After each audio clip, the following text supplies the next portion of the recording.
Run to get online.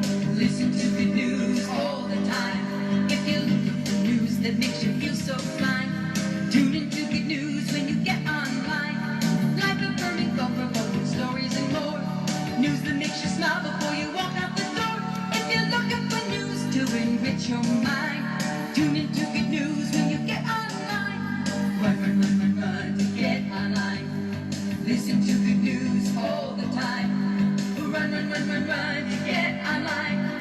Goodnewsbroadcast.com. Yeah, hello there. How's everybody doing today? It's a Friday. It's the 23rd of May. Well, this year is just has taken on a whole new way of life and being. So today is actually the first day of like a Memorial Day weekend. That word Memorial Day, memorial, is quite significant. As you all know, every day that we've been broadcasting for the last, 20, 30 days or 40 days or so, we start off with the memorial.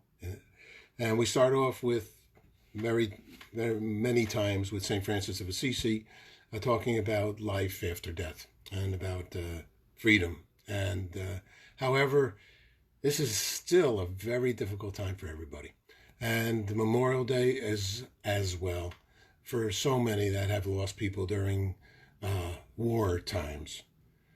And that's only in America, because war actually is a worldwide thing. I mean, liberty, I raised the Statue of Liberty, is a beautiful thing.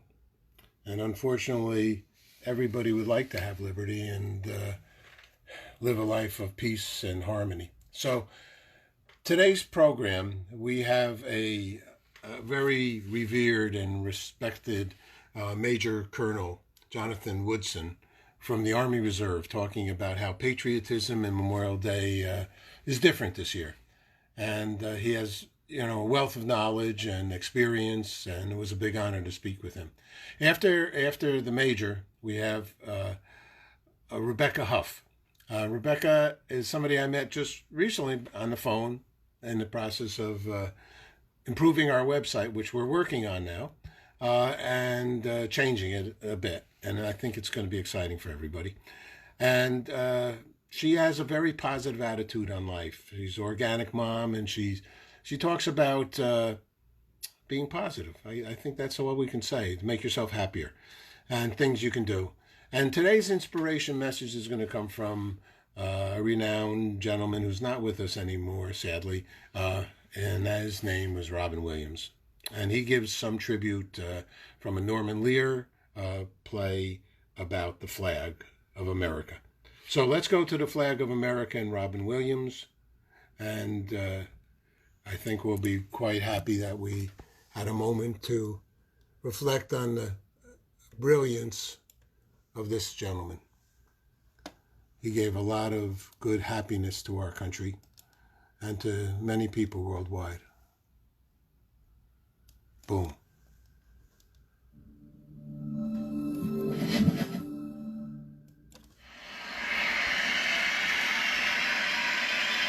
I Love Liberty, created by Norman Lear, presented to the people of the American way. I'm the one that they're singing about. Yeah, I'm the Stars and Stripes forever. Star Spangled Banner. You can call me Old Glory, but let's just keep it simple. Just call me Flag. Oh, say, can you see? Okay. Little flag humor. Well, yeah, you probably don't recognize me. You say, who is that, Evel Knievel? No way. Yeah, you see, you can't recognize me because I'm in my birthday suit, yes. I'm wearing the original 13 here. Yeah. I remember Miss Betsy sitting there going, Oh, this could be the start of something big. Whoa. Oh, Tom, don't be a pain. yes.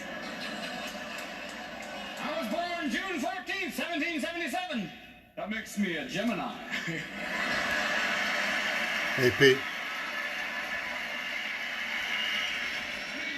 Unpredictable, crazy. Yes. I like the outdoors, and I'm the life of any party, whether it be Republican, Democrat, Independent, Socialist, anything libertarian, I'll be there.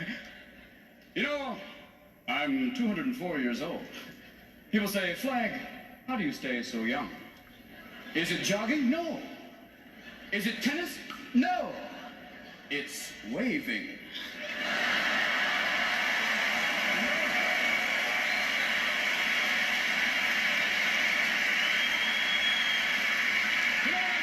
You know what we're talking about? Billowing, furling, and unfurling. Richard Simmons, eat your heart out. Yeah, but it hasn't always been easy for me, though. I had a tough puberty. Yeah, war, famine, invasion. And 1861, well, I had a little skin problem that broke out into 34 stars. But now, well, a little patience, and look what we got now. Look at this. Hold on here. Ha-ha! Ha-ha! Oh, 60!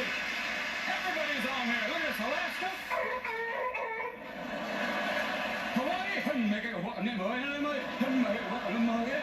Yeah, we got your Tennessee. How are you doing today? Here's Vermont. You can't get there from here.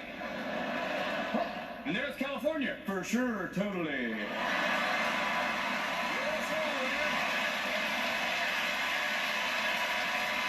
I said before, you know, I had a tough time for a while. I've been in a lot of wars. They fired missiles and muskets at me, but you know, come the dawn's early light, I'm still there. You know what I'm talking about? You know, I've been made into everything from designer jeans to t-shirts, and I've even been a cape for Mick Jagger. Well, all right! The rockets red glare, well, all right! But people haven't always been respectful to me. Sometimes it's been tough. There have been some people try and spit on me, trample me, burn me. Foreigners and occasionally some Americans too, but I don't let it get me down because I'm not a stay-at-home kind of flag. You know, I've been to Europe. I've been to both North and South Pole. I was at Iwo Jima. Recently, I've even been to the moon.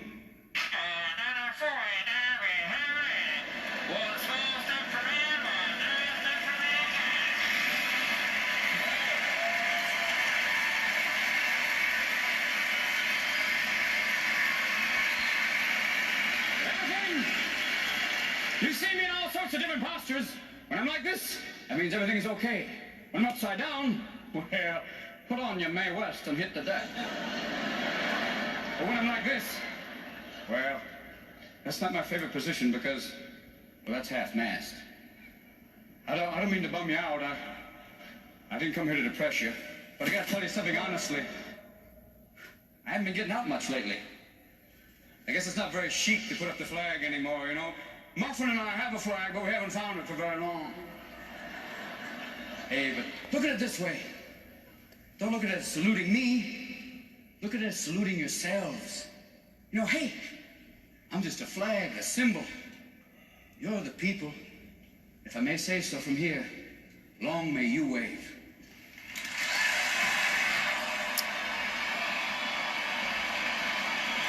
That's a beautiful thing. So Norman Lear was in the Air Force, and I guess he wrote this with Robin, and Robin just takes off. And this is the organization that it came under. So that's a pretty powerful piece. Makes you want to cry. Okay, let's go to the Colonel. This is Patriotism during Memorial Day.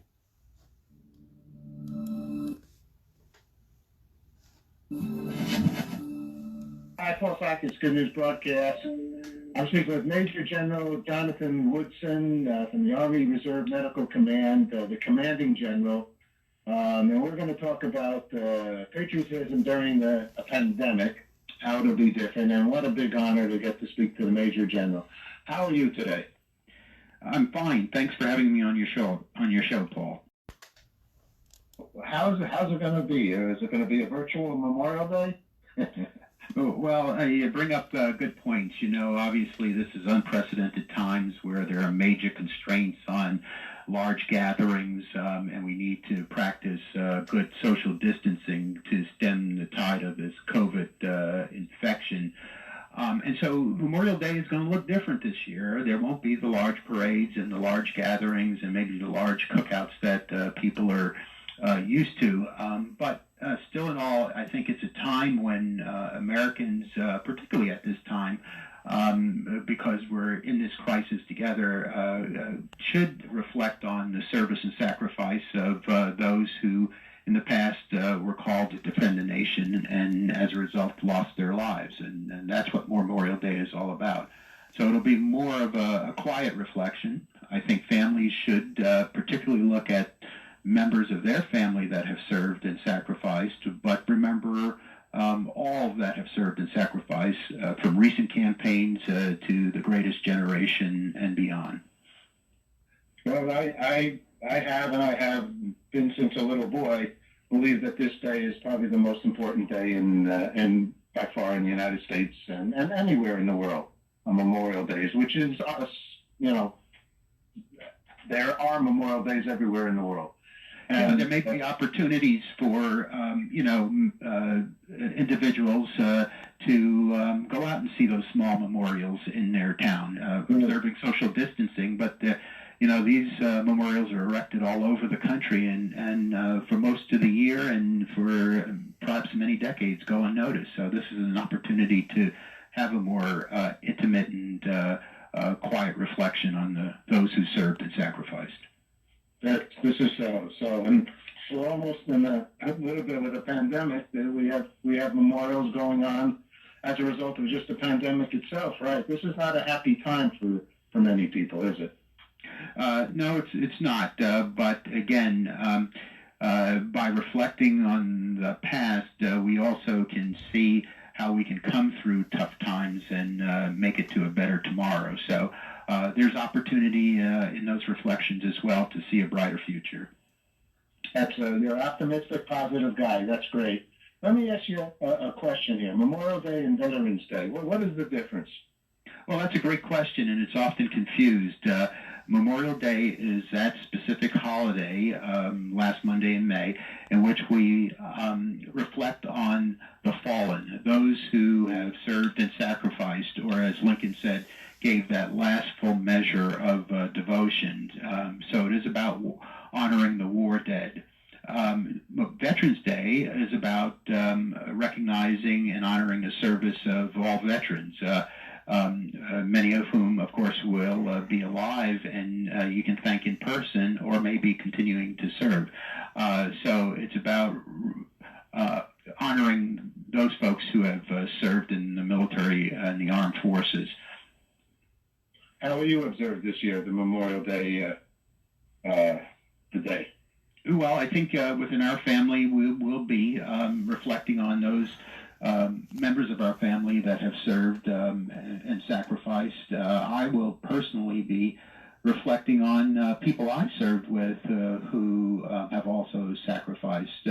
One person in particular, John Pryor, a surgeon from Philadelphia, who gave his life in the recent campaigns. But I think all Americans can take time to learn about the wars, the sacrifice, individuals who have given their lives. It is an important moment to remember how profound it is to be called to defend this nation and give one's life. I agree with you. We have on our broadcast Good News Military. We've done hundreds of shows with military personnel and total lot of respect for you. Thank you. The Army Reserve. Tell us a little bit. What is the Army Reserve? Well, great. That's a great question. We're some 200,000 skill-rich individuals that stand ready to answer the call when the nation needs us. Originally organized in 1908 as a medical corps to support medical support during times of war. But fast forward, you can see how important it is today. There are many, of course, skills represented in the United States Army Reserve. A good portion of those skills are medical folks who have recently been mobilized and reorganized into Urban Augmentation Medical Task Force to go through to go to communities throughout the nation to support the COVID patient care response. They've manned the FEMA field hospitals. They've embedded themselves in hospitals to support exhausted staffs when they've had surge in COVID patients. But there are also logistics folks who have been mobilized, as well as other administrative personnel that have supported the response, such as emergency preparedness liaison officers who go and help assess the needs of community and help provide the support from the Department of Defense.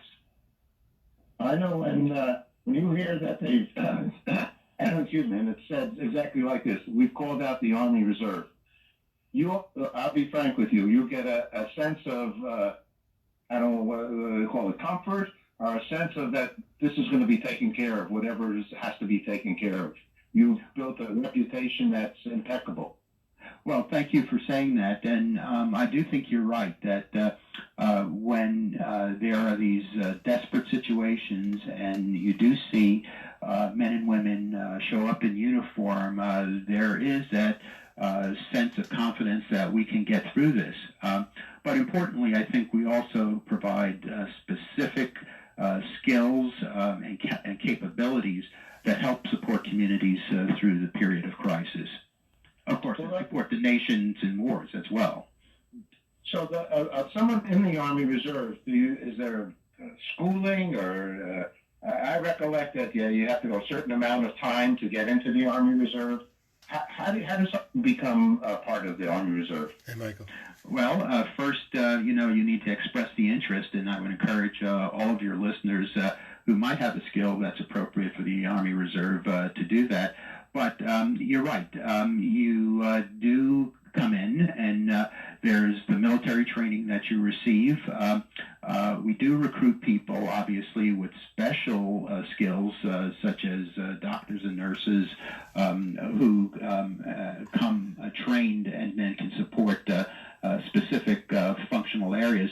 But we also train a number of individuals who have not had any prior training. So we bring in young people directly out of high school, for example, and train them as medics, respiratory techs, or pharmacy techs, or other areas as military police or whatever it might be. So there's an opportunity for citizens to gain skills, or citizens with skills to contribute to the fight. So if somebody today wanted to join the Army Reserve, what would be the next step for them?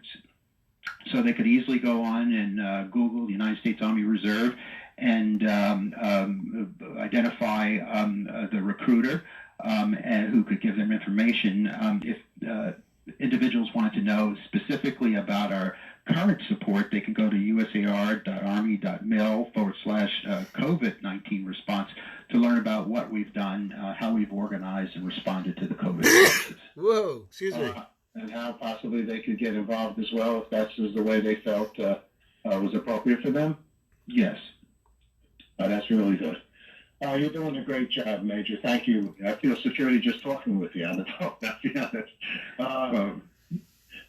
Let me ask you a question. We're involved with the last question, and thank you for taking the time to speak with us. We're involved with the International Day of Peace, World Peace, and I know many of the Army people, Navy, and so on, and the other organizing groups, I've asked, what is peace for them? And I remember Dwight Eisenhower saying, nobody knows peace like a soldier. What does peace mean for you?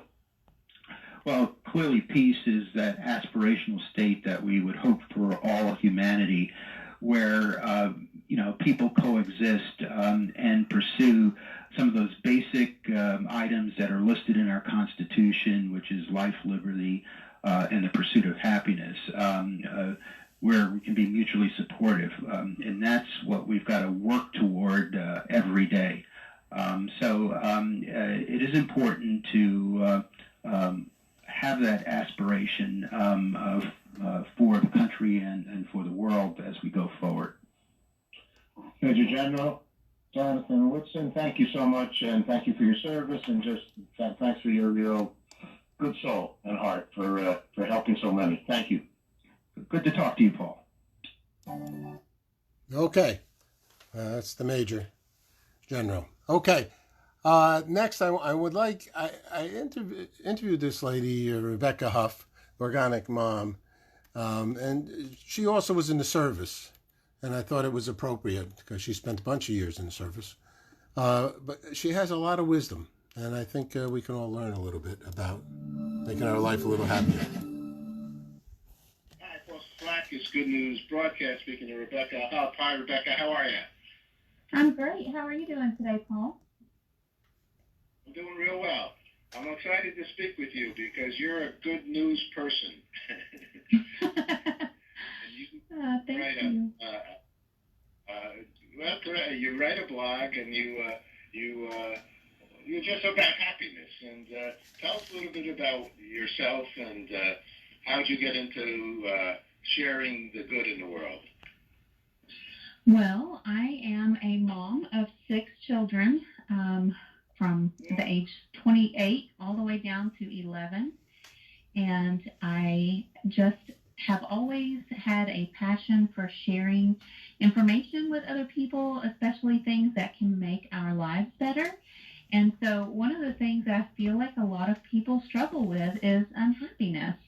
And so as I pursued being happy, I found different ways to just, kind of level up on happiness. And I thought, what better way to give back to the world than to share kind of some of these strategies about maintaining our happiness with everyone else. That's good. That's great. Well, you have some strategies. What are they? Well, over the years, I have collected strategies from other experts, and I have implemented them into my life, and I've practiced them.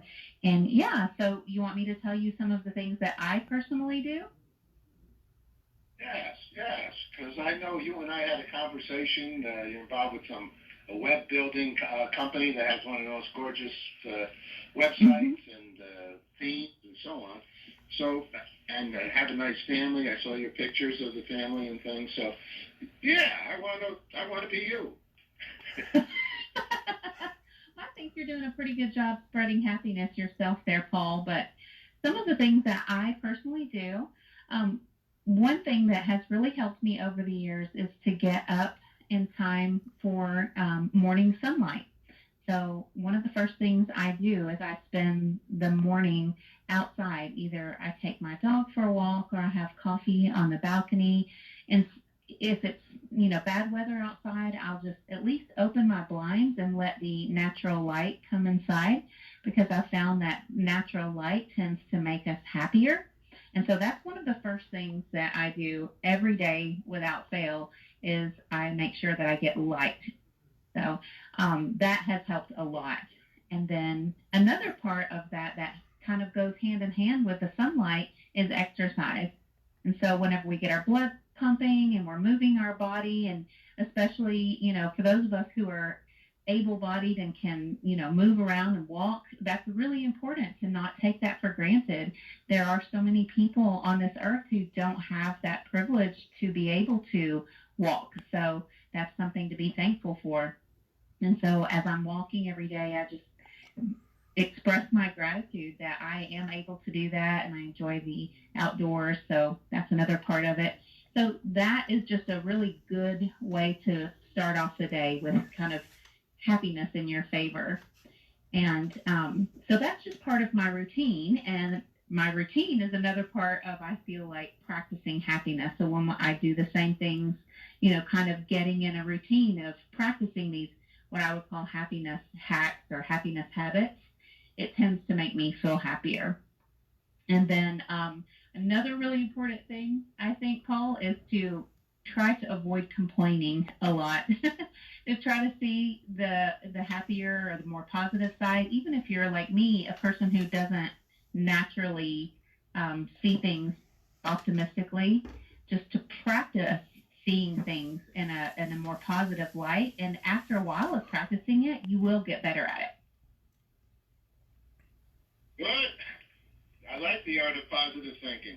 That's, yeah. I believe, a truism.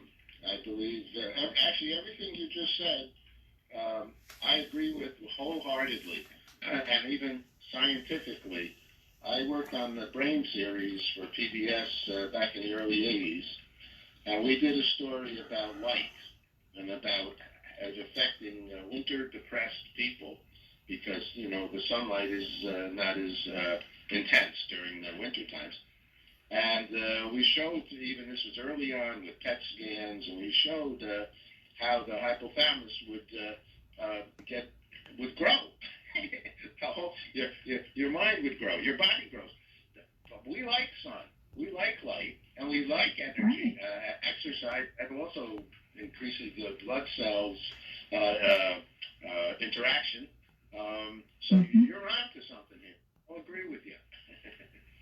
Well, thank you. Yeah, I think it is scientifically proven. And I think a couple of things that go along with that is getting a good night's sleep. And so a lot of times when people struggle to get good sleep, they tend to be a little bit depressed. And so practicing sleep hygiene, really good sleep hygiene habits is another thing that can contribute to our happiness. And then on a little bit more of a physical side, I think it's really important if you are a person who tends to be happy most of the time and suddenly you find yourself feeling unhappy, it's a good idea to go to the doctor and have some lab work done because a deficiency in certain nutrients can actually cause us to have depression. And one of the things that I found a lot of times with people is when they're deficient in vitamin D, which is actually a hormone, when we are deficient in vitamin D, we can become depressed. And so it's really important to make sure that we're staying on top of this. And our B vitamins are very important for happiness. And so when we get really low in these things, sometimes we can experience mild to moderate depression. All right. I have another one thing I agree with. I think that my doctor had D3. I think I take D3. Yeah, taking D3 with K2 is, a really good thing to do. Mm-hmm. Is that R2D2? Like Star Wars? Yes, taking vitamin K2 with vitamin D3 actually helps your body to absorb the vitamin D, makes it more bioavailable. I've never seen K2. I don't know what K2 is. I'll have to look. Yeah, they actually do sell supplements, a combination of the two. All right. I don't know much about that one. I like the word here, and I believe it's very, very powerful word, the word perspective. And I use it here. It's all about perspective, you sent me. And what do you mean by that? Well, I think the way we tend to look at things can change how we feel about them. So Gary Rogers was someone that I had on my podcast a while back, and I asked him for a happiness hack, and what he told me, and I loved this quote, was that the pursuit of happiness is forged on the battlefield of the mind. And really, in my mind, just to boil it down to the most basic statement is it's all about perspective.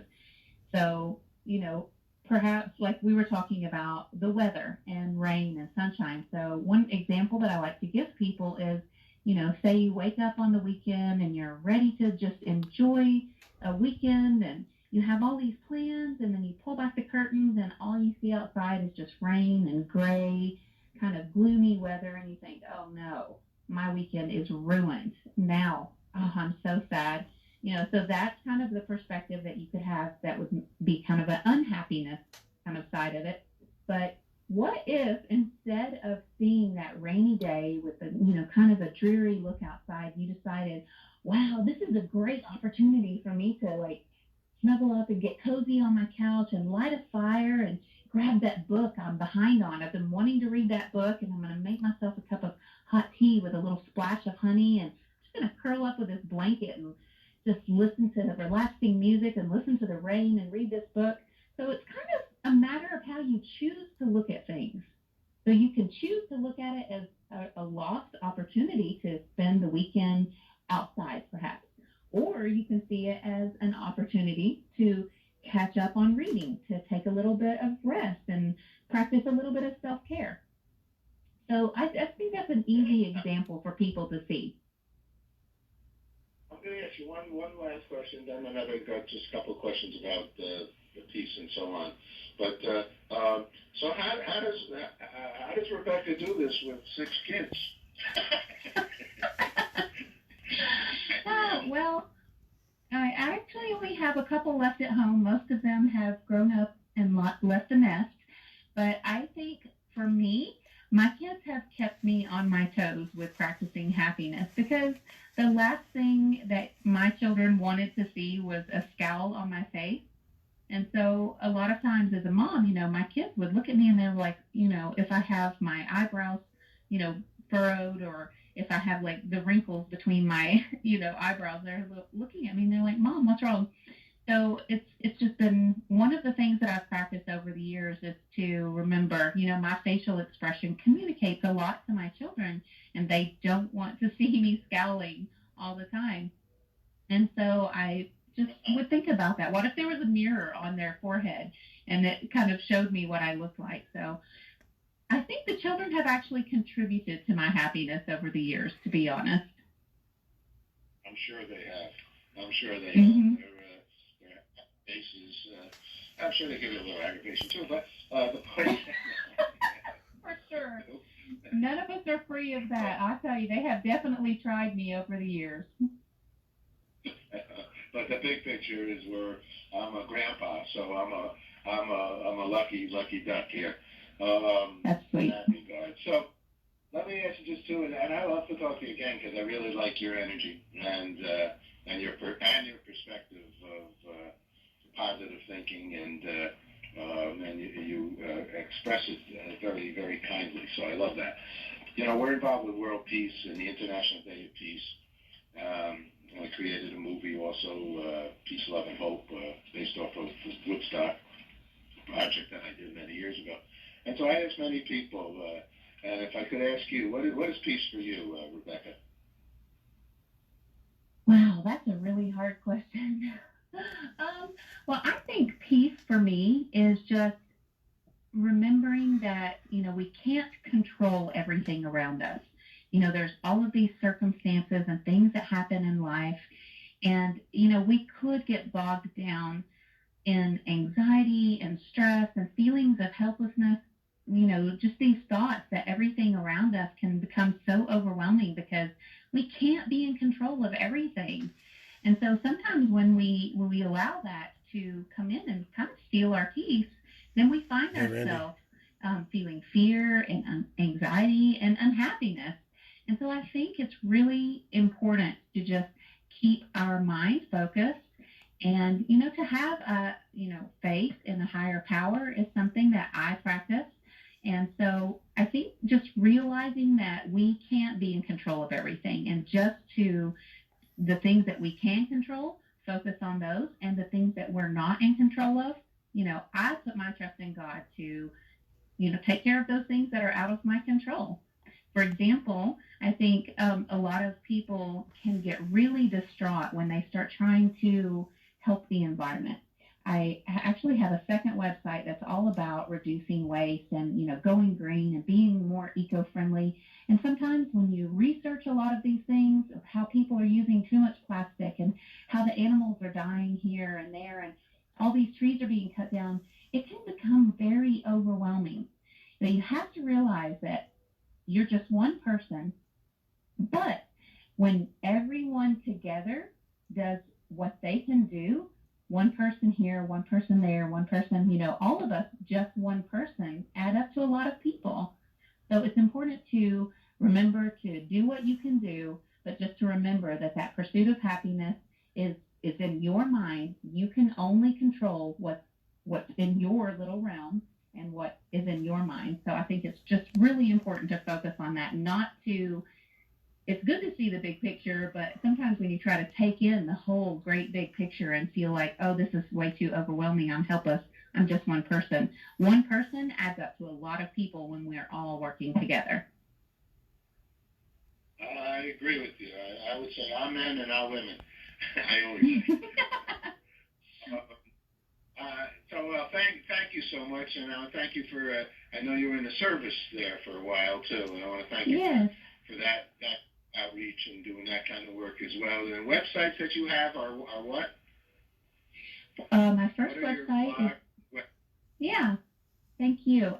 My first website is thatorganicmom.com, and that's all about healthy living and wellness and sleep hygiene. And then my second website is kind of a community project for reducing waste. It's called Waste Free Tennessee. And you can either spell out the word Tennessee or you can use the abbreviation. Both go to the same website. Okay. Becca, thank you so much for sharing your good news with us today. Thank you, Paul. I enjoyed talking to you so much, and I appreciate the work you do too. I thank you for that. Okay, have a great day. Thank you. Bye-bye. Okay, thank you, Rebecca. That was interesting. So we heard from the Colonel of the Army Reserve about pandemic. We heard from Robin Williams on what it's like for him to be a flag, as produced by Norman Lear. And now we're going to hear from Claire Diab about breathing. Inhale, exhale, exhale. Inhale, inhale, exhale, exhale. Inhale, inhale, exhale, exhale. In, out, out. In, out, out. In, out, out. Tongue at fire point.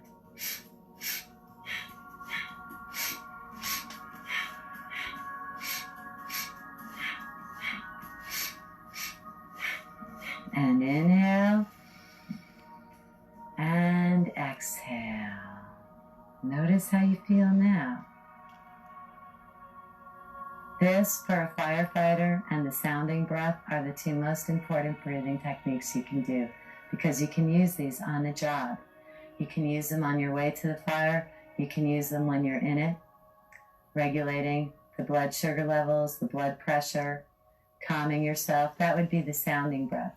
The rhythmic breath gets you up the steps, uses less oxygen, and you'll have so much more energy.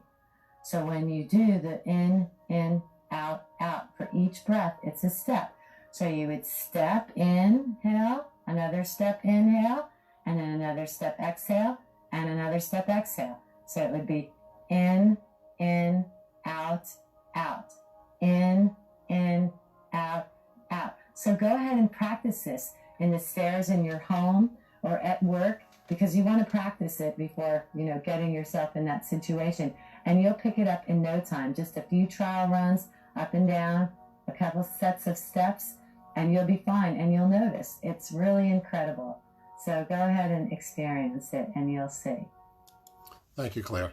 Okay, so we had a nice show today. Important people. We're going to go outside for a moment, just to take a breath of air. And a moment of prayer for a day of Memorial Day. At 7 o'clock, we'll be back out here. I'm thinking of just doing the show at 7 o'clock from now on. We'll see. Plus, we're going to be doing some more major Zoom shows. A May West benefit for a hospital in town. Let's take a moment here to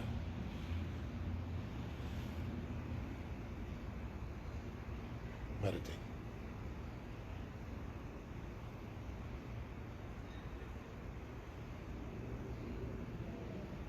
Okay. I want to thank everybody for tuning in. And I hope you're healthy and adjusting to the changes that we're all living under. I have the Harlem Globetrotters basketball. Anybody ever goes to see them, they do have a pre-show you might not know about, but they do. So I suggest if you're with family and kids, it's a great thing to do. Once again, you are loved. We're all together. A little prayer during a Memorial Day time. And this is Mother Earth. We're all in this together. Memorial Day affects the world as well as America. Love, caring, and goodwill. Warm affection, devotion, and empathy. Okay, everyone, thank you very much. Anybody wants to speak to me and about anything under the sun, whatever little I can share. I'd be happy to. 212-647-1212, and I can officiate any kind of a ceremony. All right. Thank you very much. Take care.